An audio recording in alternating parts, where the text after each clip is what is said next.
everyone, and welcome back to our English Learning Podcast. I'm Sophie, and I'm so happy to have you here today. And I'm Daniel. Hi, everyone. It's great to be back for another episode with you, Sophie. Thanks, Daniel. How are you doing today? I'm doing really well, thanks. I had a good breakfast, listened to some music, and now I'm ready to talk about English. How about you, Sophie? I'm feeling great too. I had a busy morning, but I'm excited to be here and help our listeners improve their English. That's wonderful. And to everyone listening, how are you today? Whether you're at home, at work, or maybe walking outside, we hope you're doing well and ready to learn with us. Yes, and before we start, just a quick reminder. If you like our podcast, don't forget to like, subscribe, and share it with your friends. It really helps our community grow. Absolutely. So, Sophie, what are we talking about today? Today's topic is one of the most important things in English: how to introduce yourself easily and confidently. Ah, that's a great one. Because introductions happen everywhere, at school, at work, during travel, even online. Exactly. And many English learners feel shy when they have to talk about themselves. But don't worry, today we'll make it simple and natural. Perfect. So let's start with the basics. When you meet someone for the first time, the first thing you say is usually your name. Right. You can say, "Hi, my name is Sophie," or "Hello, I'm Sophie." Both are totally fine. And then you can add, "Nice to meet you." For example, "Hi, I'm Daniel." Nice to meet you, Daniel. That's perfect. It's friendly and polite. You could also use a casual version like, "Hey, I'm Sophie," if you're meeting someone your age or in an informal situation. Yes, and when someone introduces themselves to you, it's nice to respond. For example, "Hi, I'm Daniel." Nice to meet you, Daniel. Exactly. That small phrase, "nice to meet you," is very common and friendly. After the name, the next thing people often share is where they're from. You can say, "I'm from Senegal," or "I'm from Mexico."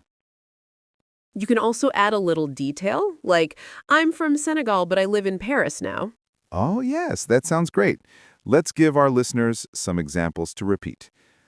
I'm from Japan. I'm from Italy, but I live in Canada now. I'm originally from Brazil. So, Sophie, we've talked about saying your name and where you're from, but what if you want to share a bit more about yourself? Yes, that's a great question. After you say your name and country, the next step is to talk about what you do, your job, your studies, or maybe your daily life. Exactly. You can say something simple like, I'm a student, or I work as a teacher. It's clear and easy to understand. Right. For example, I could say, "Hi, I'm Sophie. I'm from France, and I'm an English teacher." That sounds great. And for me, I might say, Hi, I'm Daniel. I'm from Spain. I'm a graphic designer. Perfect.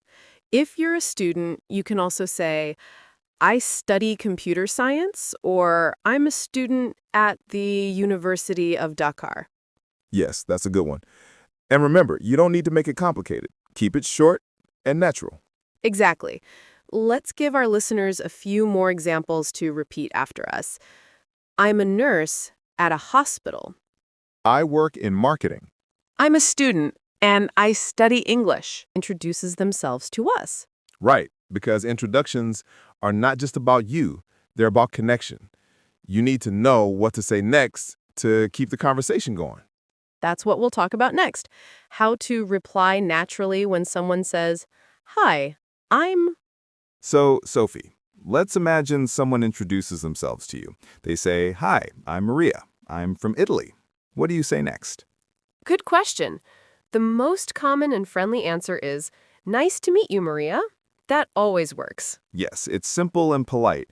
You can also add a little reaction like, "Oh, Italy. That's a beautiful country." Exactly. Showing interest makes the conversation feel warm and natural. You can say things like, "Really? That's cool." Or, "Oh, I've always wanted to visit Italy." Right. Let's give a quick example of a short conversation. "Hi, I'm Maria. I'm from Italy." "Nice to meet you, Maria." Italy is such a beautiful place. Thank you. Where are you from? Perfect. And then the conversation continues naturally. You can talk about your countries, the weather, or even food. It doesn't matter. The goal is to keep talking. Yes, and it's totally okay to ask small, friendly questions like, where do you live? What do you do? Do you like it there? Those are great. They are short and easy questions that show interest. And remember, your tone of voice matters. Even simple words can sound warm if you say them kindly. Exactly. You don't need to sound perfect. You just need to sound friendly. Right. So let's imagine another example. Something that could happen at work or at university.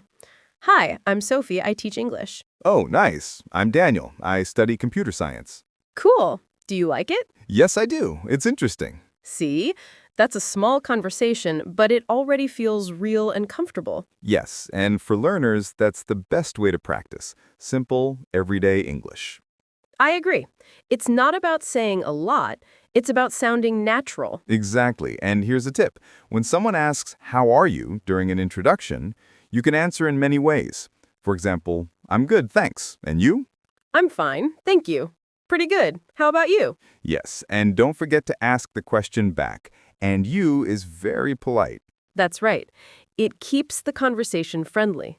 So now we know how to introduce ourselves and how to respond when someone introduces themselves. Yes, and in the next part, we'll finish by reviewing some useful phrases and giving you a few practice tips to sound more confident every time you introduce yourself. So, Daniel, we've covered a lot today, from saying your name and country to your job, hobbies, and even how to respond to someone new. Yes, and now it's time to review everything so our listeners can remember the most useful phrases. Great idea. Let's start from the beginning. When you meet someone for the first time, you can say, "Hi, my name is Sophie. Hello, I'm Daniel. Nice to meet you." Then, if you want to add more information, you can say, I'm from Senegal. I'm from France, but I live in London now. I'm a student. I work as a designer. Exactly. And don't forget about hobbies. You can say things like, "I love reading books. I enjoy cooking. In my free time, I like playing football." Those are perfect sentences for everyday introductions. And when someone introduces themselves to you, remember to answer politely. Nice to meet you. Oh, that's great. Really? That's interesting. Right. These short reactions make your English sound natural and friendly. You don't have to say a lot. Just respond with warmth and confidence. Exactly. And here's one more tip. Practice your introduction out loud. Say it in front of a mirror or record your voice. It helps you sound more comfortable and confident. Yes, I love that advice. Because the more you practice, the easier it gets. Soon, introducing yourself in English will feel completely natural. That's true. And remember, it's not about perfection, it's about connection. When you smile, make eye contact, and speak clearly, people will understand and appreciate your effort. Absolutely. So don't be shy. After this episode, try to introduce yourself in English to a friend, a classmate, or even online. And tell us how it goes. We'd love to hear your introductions in the comments or messages. Yes, write your short introduction, your name, where you're from, what you do, and one thing you like. We'll read some of your answers in a future episode. That would be amazing. And remember, practice makes progress, not perfection. Beautifully said, Daniel. Thank you, Sophie. And thank you, our wonderful listeners, for joining us today. Don't forget to like, subscribe, and share this podcast with your friends who are learning English too. Keep practicing, stay confident, and we'll see you in the next episode. Bye, everyone. Bye.